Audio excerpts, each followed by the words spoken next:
Queridos, buenos días, que el Señor les bendiga. Gran placer de nuevo estar con ustedes. Esta mañana me gustaría que me acompañaran al Evangelio según San Juan, capítulo 10. Vamos a estar en el verso 10. Es un texto que estoy seguro que ustedes se lo conocen de memoria, pero que es muy profundo, tiene un reservorio de contenido muy profundo. Me gustaría comenzar, ¿verdad?, allí esta mañana. Y además, el día de hoy estoy comenzando con una nueva serie que se llama La Vida Abundante. Acuérdense que este texto es el texto donde se nos dice, ¿verdad? El Señor dice, bueno, el enemigo viene a robar, a matar y a destruir, pero sin embargo yo he venido a darles vida y vida en abundancia. Entonces por eso estamos llamando esta serie La Vida Abundante, porque tiene que ver con el tema de la vida que Dios quiere para nosotros, la vida que Dios procura, lo que Él tiene en mente que nosotros vivamos. Esa es la vida abundante y de eso vamos a estar hablando un poco el día de hoy. Miren, hace unos días leí un poema de quien fuera uno de los literatos más sobresalientes en América Latina y sin duda en Argentina la persona, la pluma más destacada, quien fuera ese gran literato llamado Jorge Luis Borges, ¿verdad? Jorge Luis Borges, quien recibiera todos los premios, ¿verdad?, posibles que uno podría imaginarse en el mundo de la literatura. Bueno, Jorge Luis Borges los recibió. Sin embargo, a los 75 años escribe este poema en el cual él dice: he cometido el pecado más grande de todos, no he sido feliz, dice Jorge Luis Borges. Ahora, a esa edad, tener que admitir algo como eso, después de haber logrado tanto, de haber sido tan famoso, tan prolífico, después de haber sido una persona tan connotada, ¿verdad?, tener que quitarse el antifaz público y tener que admitir, ¿verdad?, algo tan triste como el hecho de que la persona, a pesar de lograr todo y de escalar, de remontar, ¿verdad?, en esa escalera del éxito a lo más elevado, admitir que la persona no había logrado la felicidad. Miren, lo que la gente allá afuera llama la felicidad o llama la realización o también lo llama el éxito, ¿verdad? Eso es lo que la Biblia lo llama la vida abundante, ¿verdad? Así que el éxito, la realización o la felicidad en el vocabulario bíblico se llama la vida abundante. Dios nos llamó a la vida abundante y esa vida abundante comprende, incluye, de alguna manera mezcla todos esos tres elementos a los cuales la gente está, ¿verdad?, buscando de forma permanente. El ser humano es una persona que anda siempre detrás de la felicidad, siempre detrás del éxito, siempre detrás de su plena realización, ¿verdad? Eso forma parte de lo que cada ser humano por instinto, ¿verdad?, está siempre en movimiento, siempre está buscando esas tres cosas. Y por eso es que nuestro Señor habla de la vida abundante, porque nosotros estamos llamados, ¿verdad?, a la felicidad, a la realización y al éxito, pero esos tres elementos tienen que ser reconceptualizados, tienen que ser leídos, interpretados en una perspectiva diferente, porque si no nos extraviamos y terminamos, si tenemos el concepto equivocado de algo, terminamos buscando lo que no teníamos que haber buscado. Y ¿sabe qué pasa? Le recostamos la escalera a la pared equivocada. Y cuando llegamos a lo más alto nos damos cuenta que tenemos que volver a comenzar de nuevo porque estábamos errados, estábamos equivocados, fuimos detrás de lo equivocado. ¿Qué pasa? Que si nosotros nos dejamos llevar por los conceptos de la sociedad en la que nosotros vivimos y comenzamos a partir de lo que la gente cree que es el éxito, o lo que la gente conceptualiza como la felicidad, o lo que la gente entiende por realización, y vamos detrás de esos conceptos sin discernir qué es lo que el Dios creador nuestro, el que hizo la vida humana, el que diseñó la vida humana, sin preguntarle a Él primero qué es lo que tenemos que ir a buscar, podemos obviamente perder tiempo. Ahora bien, muchas veces uno se siente como ser humano que las cosas, que la vida, ¿verdad? Se nos ha venido encima, que las cosas no están saliendo bien, y muchas veces nos frustramos porque nos sentimos como que estamos en una especie de laberinto en el que no atinamos dar con la salida, y entonces nos desesperamos, obviamente, porque no toda la vida es agradable, no muchas veces, no en todas las ocasiones tenemos el mismo éxito, y sentimos que muchas veces se nos cierran las salidas, y que, bueno, ¿qué hacemos en situaciones así? Yo una vez vi un afiche que decía un gorila que está en el suelo, ¿verdad?, con las manos puestas en la cabeza, y hay un texto que dice: el día que conseguí las respuestas de la vida me cambiaron la pregunta. Y eso así nos sentimos muchas veces, nos sentimos que la vida nos cambió la pregunta. Así, cuando ya estábamos por dar con la respuesta, entonces de manera insospechada, pues tenemos que comenzar de nuevo, tenemos que comenzar de cero. Así nos sentimos los seres humanos. Hay un sentido de impotencia muchas veces en muchas situaciones de nuestra vida. Pero ahí es donde nosotros tenemos que recordar lo que es la vida abundante. Ahí es donde nosotros tenemos que definir, estudiar bíblicamente qué consiste esa vida abundante. Yo quiero compartir algunos principios esta mañana sobre esa vida abundante, porque es importante que nosotros los meditemos y los entendamos profundamente. Yo creo personalmente que los cristianos, los hijos de Dios, no fueron llamados a fracasar. Eso no está en el plan de Dios. Eso no es lo que Dios quiere que pase con nuestra vida. Nosotros no hemos sido llamados a fracasar. Nosotros hemos sido llamados a vivir una vida completa, plena, profunda, significativa, abundante. Y por eso es que quiero dedicarle un poquito la atención a este tema. Miren, yo no sé si usted ha escuchado la historia, ¿verdad?, que está detrás de lo que se llamó el Apolo 13. Hollywood, el cine americano, lo hizo una película muy interesante, ¿verdad?, que ya tiene unos años, pero no deja de ser una película bien hecha y muy interesante, porque lo que pasa con el Apolo 13 es que fue una expedición al espacio que tenía unos objetivos en mente. La NASA tenía unos objetivos muy claros.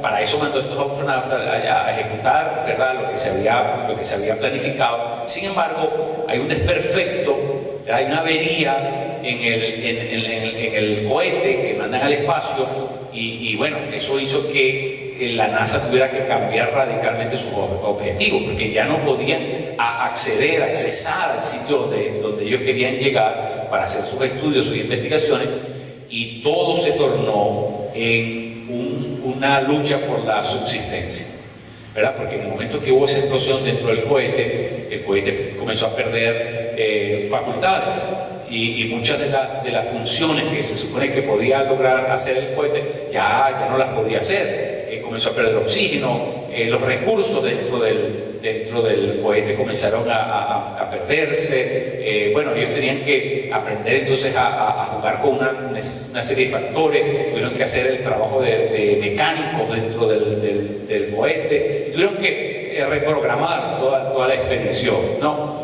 Y finalmente comenzar a tratar de regresar a la Tierra para poder salvar su vida.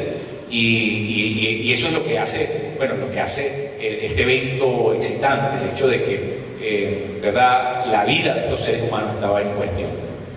Por un tiempo largo por un periodo largo de tiempo no se pueden comunicar con la torre de control. Muchos incluso en la NASA llegaron a pensar, bueno, los perdimos, se deshizo, hubo una explosión, perdimos el cohete. Pero después de un tiempo vuelven a entrar en contacto con la torre de control, y finalmente les comienzan a dar señales de vida, y comienzan a tratar de regresar a la Tierra, lo cual, ¿verdad?, rebasando muchísimos obstáculos, logran finalmente y salvan la vida de estos astronautas. Esa expedición fue llamada por la NASA el fracaso exitoso. el fracaso exitoso. ¿Verdad? Porque en realidad fue un fracaso porque no lograron los objetivos originales, pero fue exitoso porque los lograron, ¿verdad? Rebasando todos estos problemas, lograron regresar a la tierra y la vida de estos hombres, ¿verdad? Se preservó. Entonces, por eso es que contradictoriamente, paradójicamente, se le llamaba el fracaso exitoso. Muchos cristianos, yo pienso esto, se ven a sí mismos como el fracaso exitoso. Es decir, se ven a sí mismos como que, bueno, aquí en la tierra yo puedo ser un fracasado, igual allá en el cielo voy a ser exitoso, porque igual mi nombre está escrito en el libro de la vida, voy a vivir eternamente con Dios, así que en realidad no tiene tanta importancia lo que pase conmigo en la tierra. Y entonces mucha gente dice, ¿verdad? Bueno, mira, nací desnudo y tengo ropa, ya tengo más de lo que tenía, ¿verdad? Cuando nací, así que ya con eso se conforman y no se lanzan, ¿verdad? A vivir la plenitud, la potencialidad que Dios le ha dado a esa persona, y esa persona termina por asumir una actitud conformista. Y entonces él se ampara de alguna manera en decir, bueno, en el cielo voy a vivir con Dios, en el cielo, eso termina por ser un recurso mental escapista que no le ayuda a la persona a avanzar, que no le ayuda a la persona a vivir en la plenitud de lo que Dios quiere y de lo que Dios ha diseñado para nosotros. Por eso es tan importante entender la vida abundante, porque el cielo no es la única vida abundante. Lo que dice este texto, yo creo que nos hagamos conscientes, es que aquí en la tierra comienza la vida abundante. Es decir, el cielo no es el premio de consolación que Dios me va a dar.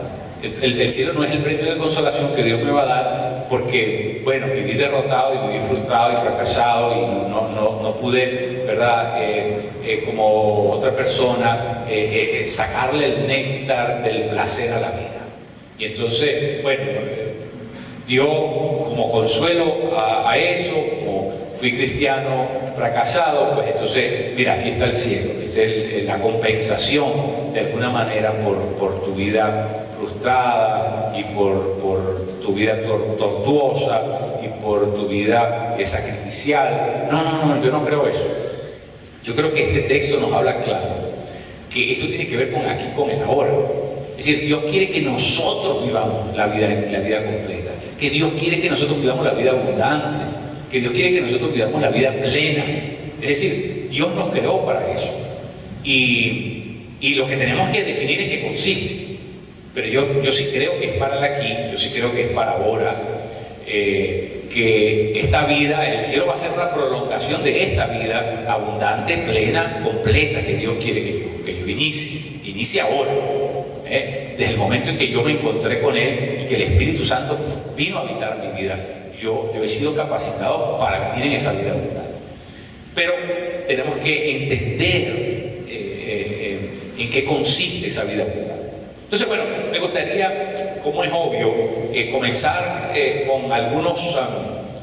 por compartirles algunos principios que yo considero que forman parte de esa vida abundante. Son como, si lo pudiéramos ver, prolegómenos o el marco operativo, o si quisiéramos decirlo, los términos básicos para comenzar a entender un poquito en qué es que consiste esa vida abundante. Entonces quisiera compartirle cuatro principios de esa vida abundante. Entonces, el primero, número uno, es que la vida abundante no la vivimos en función, ¿verdad? No la vivimos en función de lo que yo tengo, sino de lo que yo soy. Y por eso la palabra clave para este primer principio es la palabra identidad. La vida cristiana no es un tema de conducta.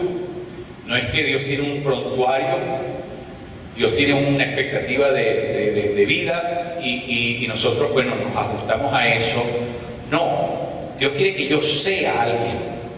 Dios quiere que eso no es un tema de conducta, de cómo me comporto, es un tema de quién soy. Porque si sé quién soy, pues naturalmente voy a saber cómo comportarme. Pero comienzas allí, comienzas con que yo tenga identidad. El asunto es que cuando lo limitamos a hacer un asunto de conducta particular, pierdo la esencia de lo que es realmente lo importante, que en este caso es: Dios quiere que yo sea alguien. Ahora, ¿qué pasa? Nosotros vivimos una sociedad que llamamos consumista, donde la gente se rodea de cosas, ¿verdad? La gente anda detrás de la afluencia, porque eso me da acceso a ese mercado, a ese poder adquirir, la sociedad adquisitiva, y entonces me rodeo de cosas y esas cosas me hacen sentir bien.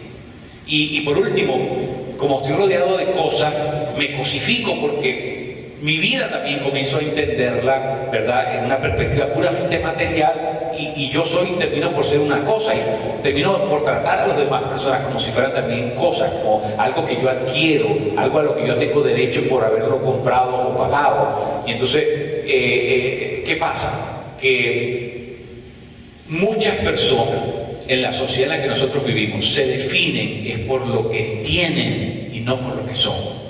Y entonces tienen una falsa identidad, tienen una identidad prestada, por supuesto muy superficial, y a la larga, ¿cuál es el resultado de eso?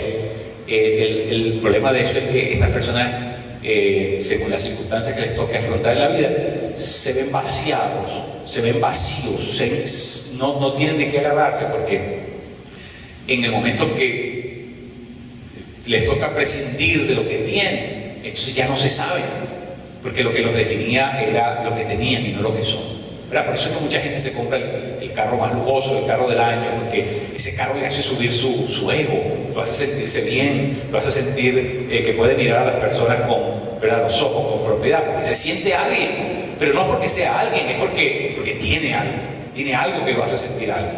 Entonces, aunque usted no lo crea, esto es un mal colectivo. Es decir, en una sociedad de consumo, eso termina por ser una conducta colectiva. Es decir, la gran mayoría de la gente quiere tener la casa, el carro, ¿verdad? Quiere ser alguien, pero en función de lo que posee y no de lo que necesariamente es. Y entonces por eso, ¿verdad?, vemos gente que está estudiando, pero no por saber, sino porque voy a tener acceso a un trabajo que me va a dar la oportunidad de devengar, de producir más dinero. Y entonces toda la sociedad gira en torno a una competencia, una búsqueda desaforada, una ambición continua, permanente. ¿Por qué? Porque la gente se sabe es por lo que tiene y no por lo que es necesariamente. Mire, la gente más feliz del mundo no está ni siquiera en los países, los países ricos. Cuando hacen estas investigaciones de cuál es la gente más feliz, más contenta, más alegre, ¿verdad?, nunca se menciona a ninguno de estos países primermundistas. Curiosamente, la gente más feliz del mundo es la gente más pobre, ¿verdad? Porque el rico no es el que más tiene, sino el que menos necesita. Y entonces, por lo tanto, la gente más feliz no es necesariamente la gente que depende de lo que tiene. Es decir, no es por tener mucha riqueza o por tener un respaldo en una cuenta bancaria o por tener mucho acumulado, ¿verdad? No por eso esa persona es más feliz. Bueno, si ese fuese el caso, ¿por qué tanta gente que son multimillonarios se suicidan? Aquí pasó el año de la Gran Depresión, en el 1927, el año de la depresión. La gente se tiraba de los grandes rascacielos de Nueva York, preferían estar muertos que seguir viviendo, porque como cayó por causa de la depresión, la bolsa de valores se vino al piso, lo que la gente tenía invertido en la bolsa de un día para otro valía nada. Y entonces mucha gente que tenía millones invertidos, de la noche a la mañana se quedó empobrecida, y esa gente ya no tenía razón para vivir. ¿Por qué? Bueno, porque su vida estaba organizada en función de lo que tienen y no en función de lo que son. Ahora, usted no se puede llevar nada a lo que tiene. Usted cree tener algo, pero en realidad no es así. Nosotros no tenemos eso que decimos tener, porque eso está fuera de nosotros, no está pegado al cuerpo, no está adherido a nosotros, no forma parte de lo que trajimos al mundo. Y por lo tanto eso lo que hace es crear una ilusión. Y mucha gente mucha gente no vive la vida abundante porque la mide por lo material que tiene o no tiene. Y entonces eso lo hace feliz o lo hace infeliz. Y entonces, imagínense, eso es algo muy difícil de controlar, porque usted puede tener hoy mucho y mañana no puede tener nada, o al contrario, porque estas cosas de tener son cosas que son relativas. Pero mire, cuando nosotros sabemos quiénes somos, por eso es que Dios nos hace hijos, porque lo primero que Dios quiere es que nosotros seamos alguien, nos sepamos alguien. Y cuando nosotros tenemos paz con nosotros mismos, porque nos sabemos en relación con Él, porque nos sabemos definir en relación con Él, y tener identidad significa tener claridad de propósitos. Y cuando nosotros tenemos esa claridad de propósito, porque sabemos dónde venimos, sabemos quién es nuestro Padre, sabemos para qué estamos aquí, eso cambia completamente la perspectiva en que nosotros asumimos la vida. Eso nos da un horizonte, un panorama que nosotros no lo habíamos contemplado antes. ¿Por qué? Porque mi vida no se orienta en función de algo que es efímero, que es relativo, que es algo que es puramente terrenal, pueril, ilusorio, es algo que es etéreo, que por último no es algo en lo cual yo puedo depender trascendentemente, completamente de eso. Porque estas cosas son cosas fluctuantes. Por eso Jesús dice, no hagas tesoro en la tierra, donde el hollín, donde el óxido y la polilla, ¿verdad?, destruyen. No hagas tesoros en el cielo. Es decir, la vida hay que vivirla en función de lo trascendente. Y lo que va a trascender de nosotros somos nosotros mismos, no lo que yo tenga. Eso no me lo puedo llevar. Alejandro Magno, el día que sabía que la muerte era inminente para él, le dejó una orden, le dijo a las personas que eran sus lugartenientes, les dijo: cuando ustedes me lleven a enterrar a mí, llévenme con las manos afuera, para que todo el mundo se dé cuenta que no me estoy llevando nada. ¿Verdad? Es decir, esa es la realidad de la vida humana, que nosotros no podemos llevarnos nada. Los faraones se enterraban con todas las cosas que supuestamente iban a usar en el más allá, y cuando han descubierto esas grandes bóvedas en las pirámides, se consiguen con todo intacto. Pero no podemos llevar nada. Entonces tenemos que, por último, tenemos que definir dónde es que vamos a hacer tesoros, aquí o allá. Cuando nosotros tenemos clara nuestra identidad, nosotros comenzamos a vivir la vida plena. Pero si queremos emplazar la vida hasta que tengamos algo, entonces lo más triste es lo que nos va a ocurrir. Y es lo que le pasa a mucha gente que tiene mucho, especialmente la gente que está en Hollywood, ¿verdad? Sin embargo, a pesar de que tienen tanto, son infelices, se tienen que estar drogando, inyectando droga, cambiando la esposa cada 2 años para buscarse el modelo que salió nuevo. Y siempre andan detrás están infelices, siempre, porque tienen tanto y al mismo tiempo no tienen nada. Mire, lo peor que le puede pasar a un ser humano es tener éxito antes de estar listo.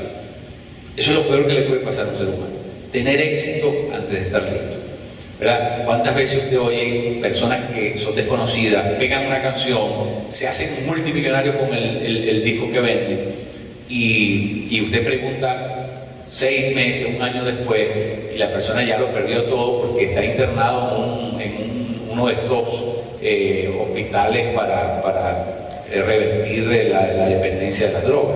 Y entonces, bueno, todo lo que hizo se le fue, igual, así como le entró se le fue, porque esa persona no estaba preparada. Y no estaba preparada porque no tiene identidad. Le llegó, tuvo algo antes de tener identidad, tuvo éxito antes de estar preparado. Y entonces ahí donde ese éxito se termina en una desgracia para la persona. Los americanos tienen estadísticas de cualquier cosa. Hay una estadística muy interesante de las personas que se ganan ¿cómo se llama? El jackpot, la lotería, el premio gordo de la lotería. Entonces, muchas personas, creo que el 90% de las personas que ganan la lotería pierden la familia, pierden la esposa, el esposo, pierden los amigos, pierden el trabajo y por último pierden la salud física. Y muchas personas llegan a morir incluso por todo porque no estaban preparados para tener tanto. no estaban preparados. Entonces lo que tú tienes termina por gobernarte. Lo que tú tienes termina por controlarte. Lo que tú tienes te hace cada vez más, si no estás listo, preparado, se convierte en algo que te perjudica, en algo que te extravía, en algo que cambia el sentido de la vida. Y por eso es que la vida abundante no depende de lo que yo tengo. La vida abundante depende de lo que yo soy, ¿verdad? De mi relación con Él, de la identidad que yo tengo al saberme hijo de Él. De esa relación profunda, ¿verdad? No está limitada al tiempo, al espacio, no está limitada a lo inmanente, a lo material. Es algo que trasciende, que por lo tanto me satisface plenamente. Ese es el primer principio de la vida abundante. Ahora, el segundo principio es que nosotros no podemos organizar nuestra vida en función de aquello que es urgente, sino en función de aquello que es importante. Y nosotros cometemos ese pecado muy seguido, porque, bueno, todos vivimos en esta vorágine de vida, ¿verdad? De actividades, de responsabilidades, de los biles que hay que pagar, facturas de cobro que hay que pagar, ¿verdad? Responsabilidades que nosotros asumimos. Y entonces, bueno, por último, tenemos que darle la cara a esas cosas. Pero lo que pasa, a la larga, es que eso nos va extraviando. Estamos muy ocupados o estamos muy entretenidos, cualquiera de los dos casos. El asunto es que le quitamos la vista a lo importante y comenzamos a atender aquello que es urgente. Y sabe que la vida se nos puede ir de las manos. Podemos gastarnos, consumir toda la vida atendiendo cosas urgentes, pero descuidando, secundarizando aquello que es importante. ¿Y sabe qué? Aunque nosotros no nos demos cuenta, lo que es importante es lo que es determinante. Y es lo que en realidad, es en realidad lo que vinimos a hacer aquí en esta tierra, en nuestro paso, nuestra travesía por la tierra. Y si nosotros no tenemos claridad en qué es lo importante, entonces, ¿verdad? Nuestra travesía, ese tiempo que Dios nos dio para cruzar, para surcar por estos lados, ¿verdad? Lo vamos a extraviar, lo vamos a perder y no vamos a poder vivir la vida abundante, porque la vida abundante comienza aquí. Entonces, por eso es que eso tenemos que verlo detalladamente, tenemos que entenderlo detalladamente. Y es que lo importante, lo único importante, ¿verdad? Es lo que Dios quiere, lo que Dios dice que es importante. Y en conclusión, lo único que es importante es Él mismo. Eso es lo que no podemos negociar, lo que no podemos olvidar, lo que no podemos emplazar por nada más. Me llama mucho la atención que Jesús le dice, en aquel encuentro, ¿verdad? En Lucas 10, 38 al 42, aquel encuentro que Jesús tiene con María y con Marta. ¿Verdad? Cuando Jesús llega y, bueno, Marta se afana, quiere prepararle comida a Jesús y a los discípulos. Y Jesús le dice algo muy interesante. No solamente le dice que está afanada, pero además le dice que María, su hermana, ha escogido la mejor parte, porque dice Jesús, solo hay una cosa importante, solo hay una cosa que es importante. Y Jesús se refería a lo que María había escogido hacer, es decir, sentarse a los pies de Jesús. ¿Verdad? Es cuando nosotros le ponemos toda nuestra prioridad en Él. Ahí es donde está la cosa. El primer principio tenía que ver con la identidad, pero el segundo principio tiene que ver con la prioridad. Nadie puede vivir la vida abundante si no tiene su vida priorizada. ¿Por qué? Porque la vida se nos puede ir como agua entre las manos si nosotros no tenemos enfoque, no tenemos prioridad. Si nosotros no sabemos qué es lo importante, pues las demás cosas tampoco van a caer donde van. Es como le he dicho anteriormente, como ponerse los botones en la camisa. Si usted no pone el primer botón donde va el primer botón, cuando llegue abajo se da cuenta que hay algo que salió mal. Y entonces tiene que volver a sacar todos los botones de donde lo había puesto y volver a comenzar de nuevo.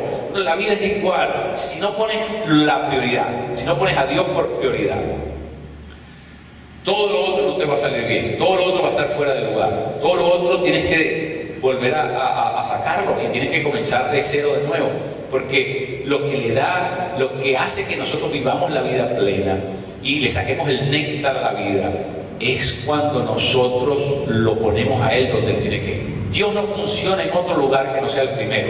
Así que la vida plena es una vida con enfoque, con claridad de prioridades. Y cuando yo establezco que Dios es lo primero, todo lo otro va a entrar en su lugar. Yo no sé si usted alguna vez ha hecho un rompecabezas, pero una de las cosas más irritantes de hacer un rompecabezas es cuando usted llega al final y le falta una pieza. Eso es, ¿verdad? Después que usted ha hecho todo el esfuerzo de poner todas las piececitas donde iban y llegar a lo último y que le falte una. ¿Ve? Así pasa cuando usted no tiene prioridad. Lo que pasa es que esa que te falta te arruina todo el esfuerzo que hiciste.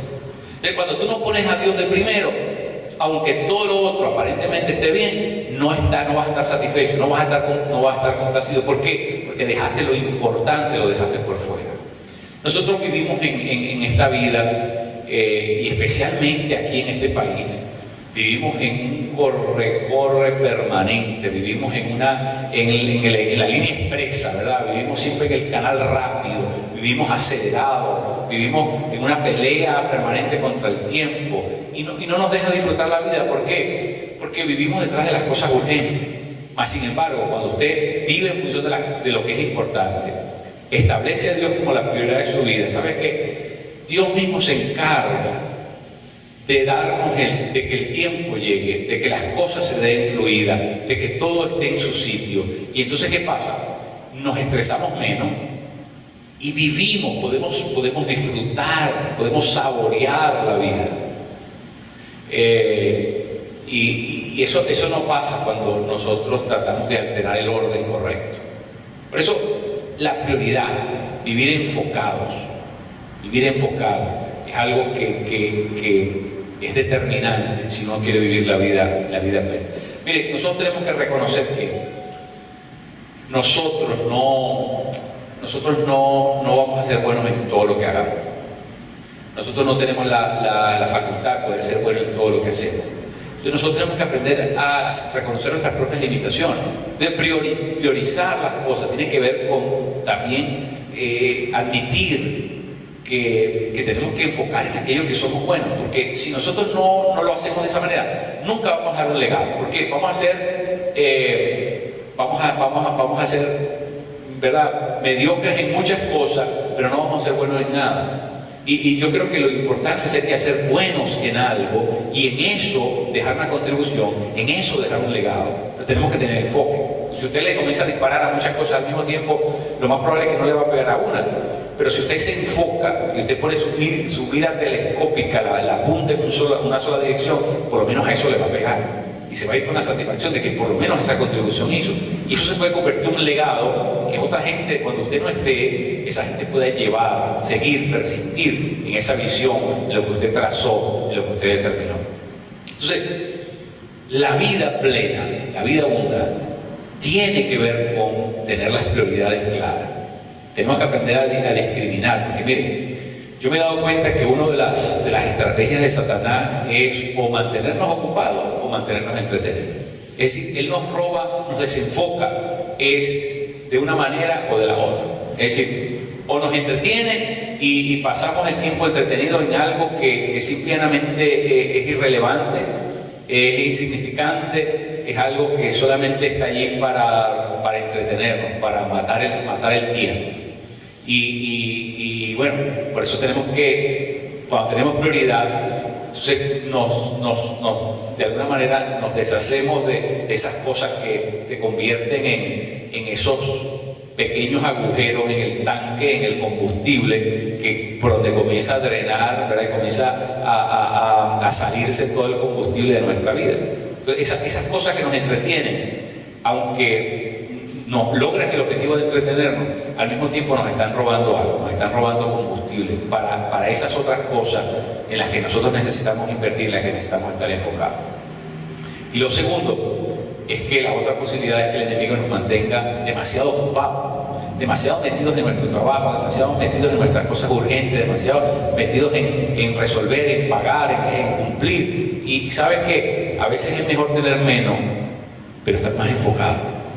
Porque muchas veces nos llenamos de un montón de cosas que no necesitamos, que son las necesidades creadas. Son necesidades creadas por la misma sociedad de consumo. Y nosotros no las necesitamos. Nosotros no necesitamos tener el carro del año. Nosotros no necesitamos tener tanta comodidad, tanto lujo, porque en la mayoría de los casos ni siquiera lo utilizamos. Y se convierte en algo que más bien nos resulta un estorbo.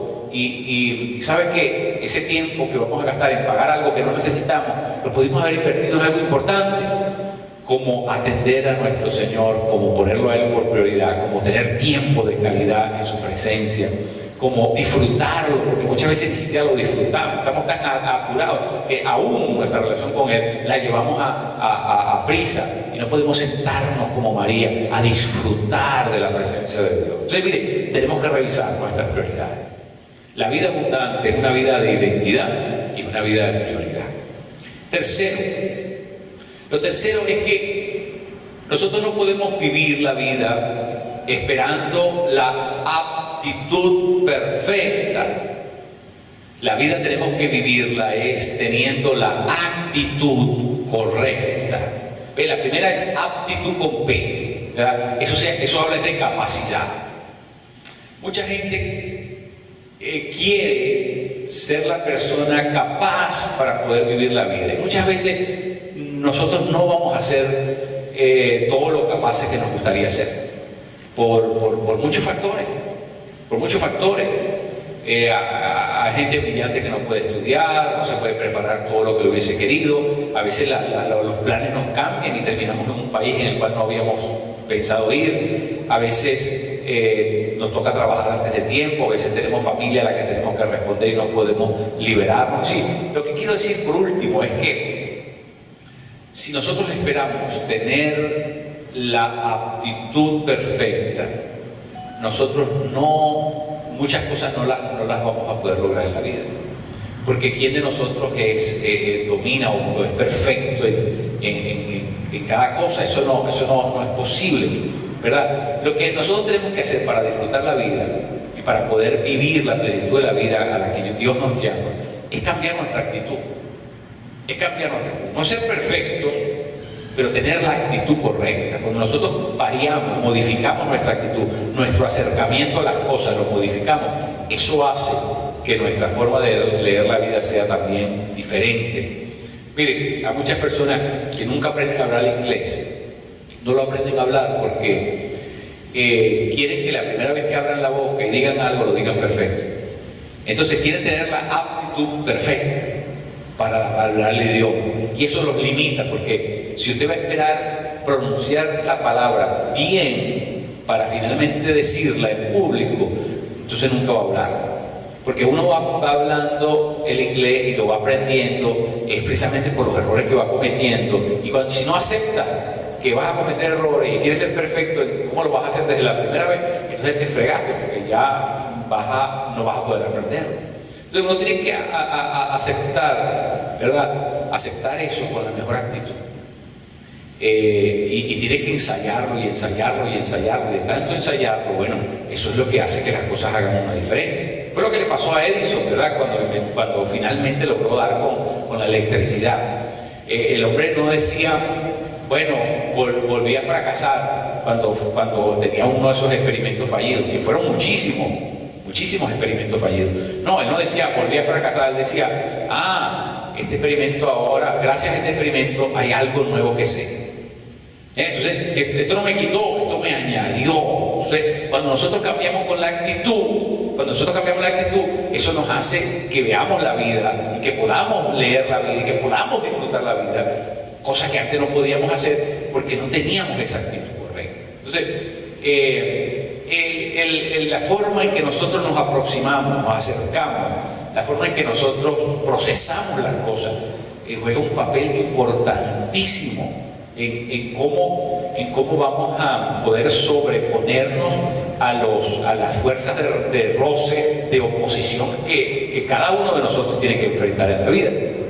Pero si nosotros las enfrentamos con la actitud incorrecta, entonces se nos hace doblemente pesado, se nos hace complicadísimo el asunto. Pero si nosotros mantenemos la actitud correcta, ahora esa actitud correcta no es optimismo. ¿Sabe por qué?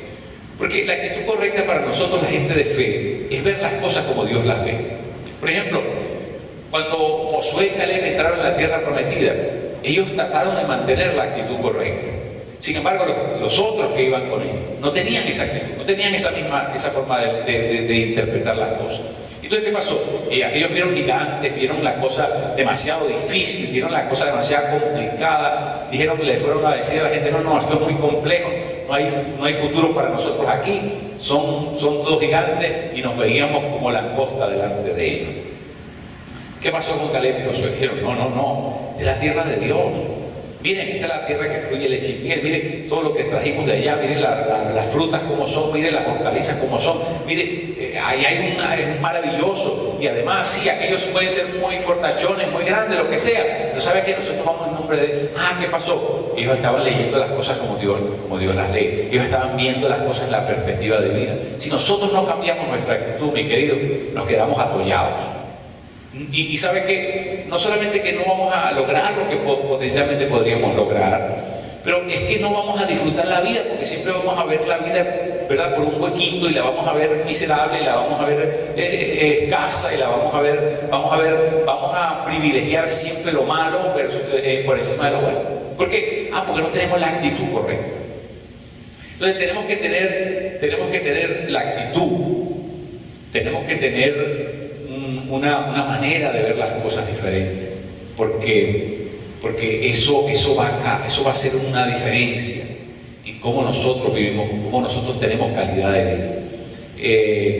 Enfréntese a una enfermedad con la actitud incorrecta. ¿Qué pasa? Esa enfermedad se acrecienta, esa enfermedad por fin lo puede llevar a la muerte, y a lo mejor es algo que es controlable, es algo que usted puede lidiar con eso, pero si usted se enfrenta a esa enfermedad con la actitud incorrecta, la enfermedad termina por ser más terrible y más nefasta y con más consecuencias y más ramificaciones que lo que realmente. ¿Por qué? Porque usted empoderó la enfermedad. Al no tener la actitud correcta, usted empoderó esa enfermedad, usted le dio combustible para que esa enfermedad se acrecentara y tuviera un matiz que no lo tenía originalmente. Así que, cómo nosotros vemos las cosas en la vida, ¿verdad?, determina mucho de la forma como vamos a vivir las cosas. Por eso tenemos que ver las cosas en la perspectiva de Dios. La vida abundante es cuando nosotros comenzamos a plantearnos la vida como es, con sus problemas, con sus situaciones difíciles, con sus días amargos, con sus días agrios, con sus días, ¿verdad? Nos comenzamos a plantear la vida, pero no la decidimos ver en nuestra propia perspectiva, sino que la comenzamos a ver en la perspectiva de Dios. La Escritura dice que no es por vista, sino por fe. Nosotros no caminamos por vista. Lo que quiere decir eso es que nosotros nos planteamos la realidad, nos planteamos la cotidianidad con todas sus, ¿verdad?, sus distintas situaciones complejas. Nos las planteamos al verla en fe. Y ver las cosas en fe significa verlas como Dios las ve. Ahí es donde está el asunto. Por último, el último de los principios que quiero compartirles tiene que ver con que la vida, para que la podamos disfrutar, no basta con que seamos inteligentes. Hay que añadirle otro componente adicional para poder disfrutar la vida en su plenitud. Y es que a la inteligencia tenemos que sumarle la sabiduría. No nos organicemos solamente en función de la inteligencia. Personas que son muy brillantes son muy infelices. Hay personas que son sabios, y eso es a lo cual Dios nos llama a ser personas sabias. Porque el sabio, el inteligente es la persona que aplica el conocimiento a una ciencia puntual, ¿no? Ya sea ciencias exactas, ciencias sociales, ciencias políticas, ciencias de la naturaleza. Bueno, el asunto es que aplica un conocimiento a una de esas ciencias particular y bueno, puede hacer algo con ese conocimiento. Por eso es que una persona inteligente, puede hacer un edificio, puede hacer el plano para hacer un edificio, puede construir cosas que ni siquiera están construidas el día de hoy, porque puede imaginar, puede pensar, puede crear cosas y puede solucionar situaciones, ¿verdad? Porque esa persona tiene la habilidad de poder usar eso que conoce y aplicarlo a situaciones concretas. Sin embargo, esa inteligencia no nos hace vivir necesariamente mejor. Porque esa es la diferencia entre el inteligente y el sabio, que mientras el inteligente aplica su conocimiento a esa ciencia puntual, el sabio aplica el conocimiento a la vida, a la cotidianidad, a la vida ordinaria, rupestre, en la cual nos toca vivir a cada uno de nosotros. El sabio es el que sabe tomar las decisiones correctas. El sabio es la persona que puede distinguir entre el bien y el mal, y siempre opta por el bien, y siempre se organiza en función del bien, y siempre se va del lado del bien, ¿verdad? Y entonces ese es el sabio. El inteligente aplica su conocimiento a la ciencia, mas sin embargo en su vida, en sus decisiones cotidianas, puede ser una persona sumamente torpe. Y es más, eso es lo que frecuentemente, ¿verdad?, sucede. La persona que se cree muy inteligente es la persona que peores decisiones toma. Tenemos el caso, ¿verdad?, obvio, de Alberto Einstein. Alberto Einstein, que fue, ¿verdad?, una persona sobresaliente en cuanto a su coeficiente intelectual.